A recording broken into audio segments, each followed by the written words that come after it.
Roti birli. May klase na yun, ha? Diba?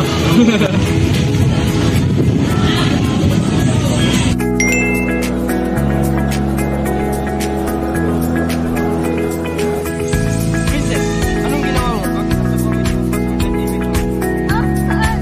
Oh, look ko. Comment mo sa help me login post mo. Hello, kailangan nila makita to para matulungan nila ako ng lagi. Sayang. Gusto ko pa naman ikaw ako. Girl, never shared anywhere. Kahit pa sa health post, kahit sa Baka ngayon pa lang may ibang tao gumagamit ng account mo. Pwede ka pa nilang hack sa ibang site. Ito yung password mo. Mas first na nakakonect yan sa email mo or kasi makama-access pa nila yan. Identity, yes, naman.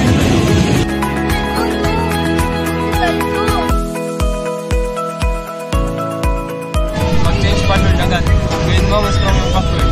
Gumamit ng uppercase, number, at special characters. Turn on two-factor kahit alam nilang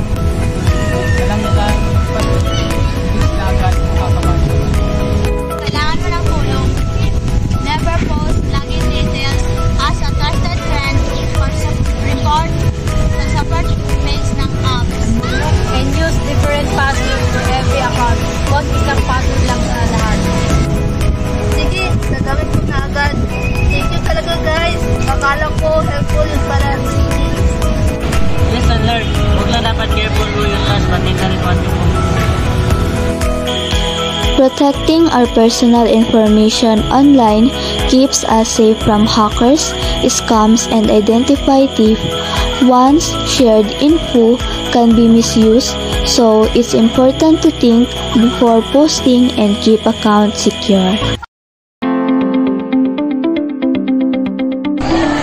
We have an online account safety tips. Number 1, don't post your password or email publicly. Strong and unique password. Number 3, enable two-step verification. Number 4, don't use the same password. Number 5, ask for help in a safe way.